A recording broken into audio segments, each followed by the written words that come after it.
When I go to my doctor or lawyer, I always have a long list of questions. Over the years, I've also been asked a lot of questions by doctors and lawyers. The most frequent question I get is whether they should incorporate their practice. The short answer is yes. It's a great idea because there are many advantages. I'm Peter Guay of PWL Capital, and in today's Do It Together segment, we'll walk through what you need to think about and show why, as a professional, you should consider incorporating your practice.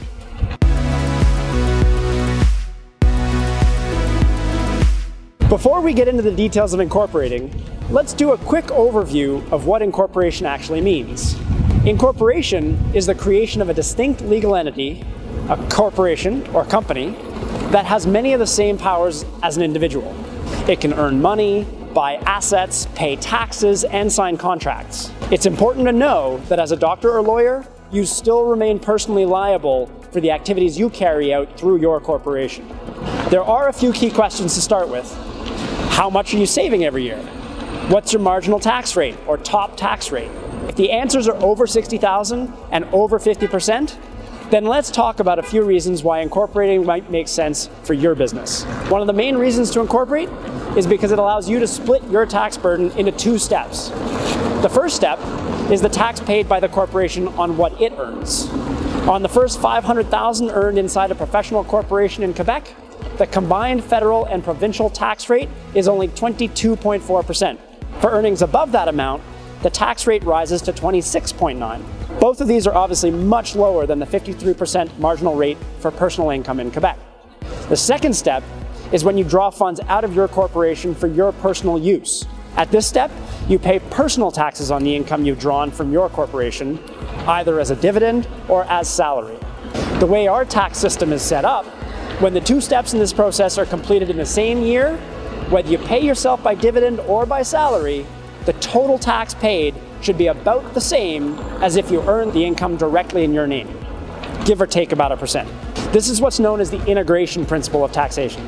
What makes incorporation interesting is that you can defer the second step, the personal taxes, by as many years as necessary before you actually need the money.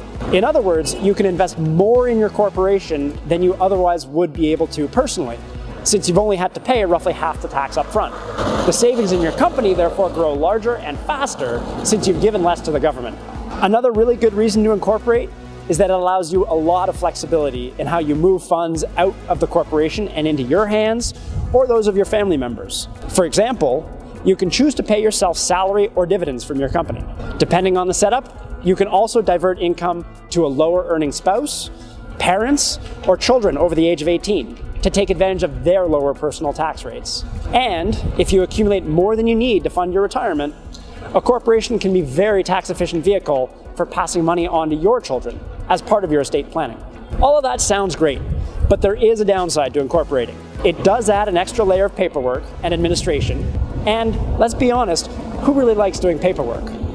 Incorporating means you'll have to keep a separate set of records, and you'll have to file both personal and corporate taxes. It also costs money to incorporate. Expect about a $5,000 bill from your lawyer or accountant to get you set up.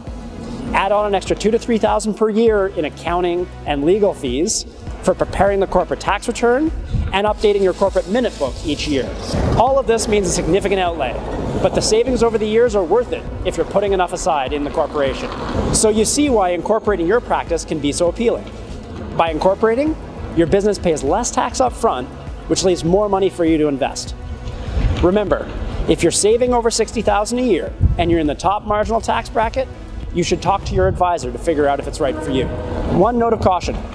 The federal government announced in their last budget that they are going to review these rules to reduce the benefit of incorporation for professionals. If you're not incorporated yet or on the fence about it, it may be worth waiting until the fall budget update before spending money to do this. Next up, I'll explore the different ways you can take funds out of your corporation, salary or dividends. If you're interested in more information like this, sign up to my YouTube channel and click the bell so you get notified when I upload new videos. I'm Peter Guay, and this has been Do It Together Financial Planning.